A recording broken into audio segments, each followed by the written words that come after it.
Welcome to the Seedfield Podcast, the show where Antiochians share their knowledge, tell their stories, and come together to win victories for humanity.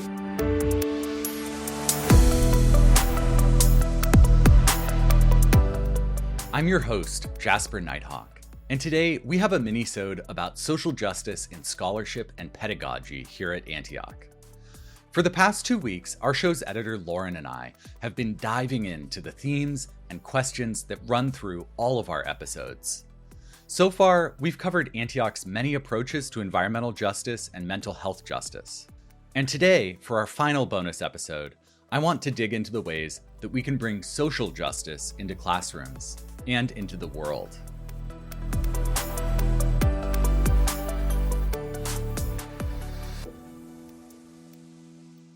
If Antioch has a calling card, this is it. A devotion to social, economic, and environmental justice that stretches back to our founding in 1852. And it really was there right from the beginning.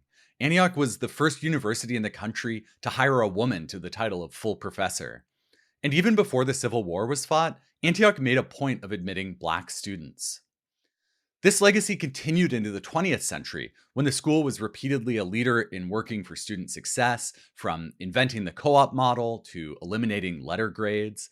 And the university pioneered the practice of awarding older students with prior learning credits, giving official credit for things adults learned outside of formal classrooms. I personally love this last one because my dad took advantage of this program to finish his bachelor's at Antioch when he was in his 30s. Antioch has this long history of expanding opportunity to people who otherwise have been excluded from higher education. So much of this good work is carried forward by teachers and staff across our university today. Honestly, it's a big part of why I'm proud to be an Antioch alum myself and to be the host of this show. But the past is just a story if the work doesn't continue. So it's been great to hear this season some of the ways that this social justice mandate is influencing the work of different departments, and to hear about how it gets applied in every field, from creative writing to the study of leadership.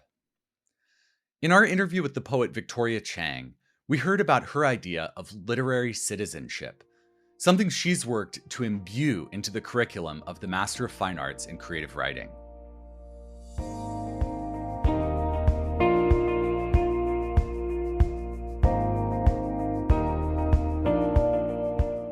For me, I think of literary citizenship as very simply just remembering that even when you're writing anything, you're not writing only in a vacuum, and you're not writing just for yourself and for the benefits of yourself, that you're a part of a larger community that you should try and give back to in some way that you might feel comfortable. Victoria's idea that as writers, we shouldn't just write for ourselves, but we really need to give back to the communities that support us is something that I really take to heart. I think it's really especially important today when so many people are feeling atomized and alienated and lonely, like they aren't part of any community at all. At the same time, I think it's hard to see how a degree program can promote something as big as citizenship. To me, it seems harder to teach that than to teach somebody to write a good short story. Where do you even start?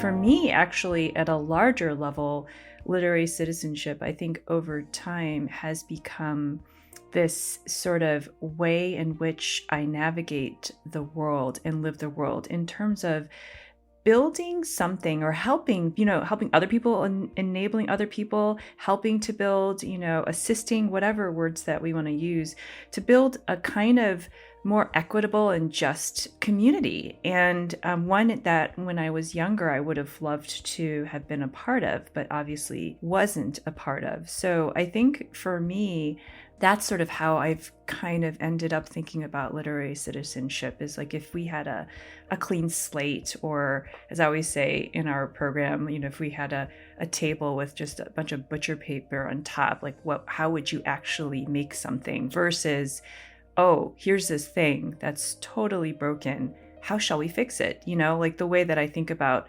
anything that I'm working on is, okay, let's imagine something totally different, and let's imagine what we might be able to build if we didn't have any constraints, and then we'll kind of go from there.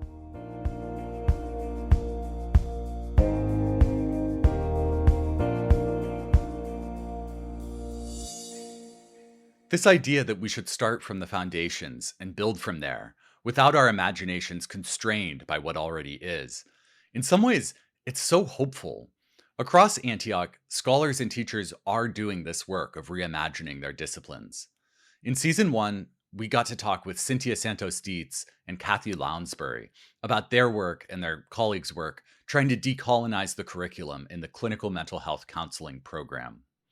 And in last week's bonus episode about mental health, Lauren played some clips from Maria May Gonzalez, who's one of the co-founders of Antioch's new Latinx Mental Health and Social Justice Institute, which is doing similar work, trying to elevate culturally responsive healthcare for Latinx people across the country. This work is going on in so many different areas, and really there are as many approaches as there are teachers. But one place where I think this work is most important is in the study of leadership itself, which is a big emphasis here at Antioch, where we have the Graduate School of Leadership and Change. This season, we got to speak with a prominent scholar from that program, Donna Ladkin, and she told us about the ways that newer theorists of leadership are challenging our culture's implicit notions of what a leader looks like. Namely, that leaders need to be loud and decisive and charismatic, and often male.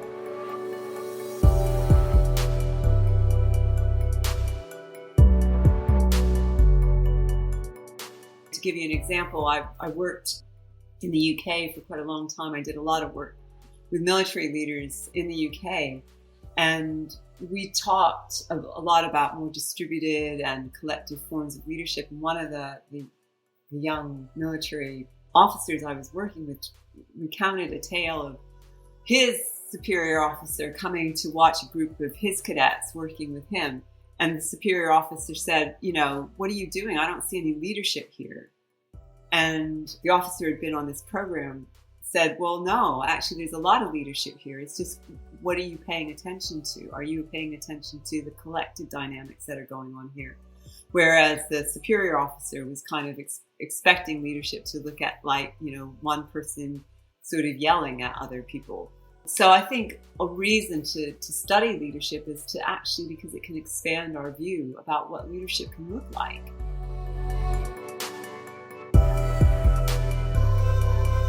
Education can be liberation when it frees us of our preconceived notions, like the idea that a leader has to look and sound a specific way. When you get free of that idea, you start to notice all sorts of leaders all around us.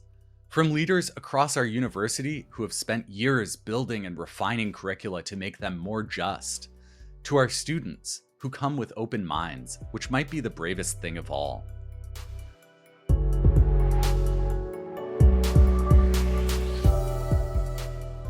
I was just reading one of my students' work today, and she writes in this reflective essay that she's writing about herself as a leader, that she never imagined that she could be a leader because she wasn't necessarily flamboyant and charismatic.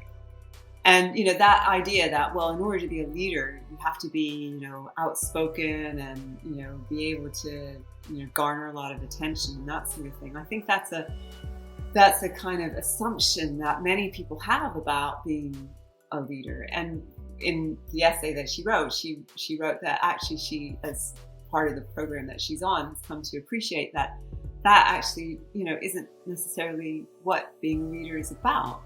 That actually there are other ways of leading. So I think, we can limit ourselves by thinking that a leader has to look a certain way or act a certain way, when in fact we can still exercise influence and help groups of people find direction in quieter ways and ways that are more collective and less bringing of attention to oneself.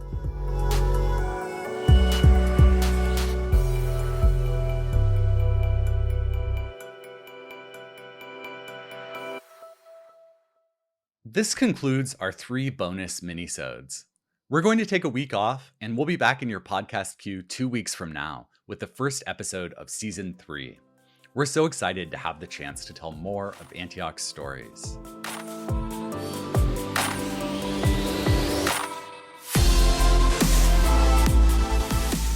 For full show notes, as well as transcripts, prior episodes, and more, visit our website, theseedfield.org. The Seedfield podcast is produced by Antioch University. Our editor is Lauren Instenes. A special thanks to Karen Hamilton and Melinda Garland. Thank you for spending your time with us today. That's it for this episode. We hope to see you next time. And don't forget to plant a seed, sow a cause, and win a victory for humanity. From Antioch University, this has been the Seedfield Podcast.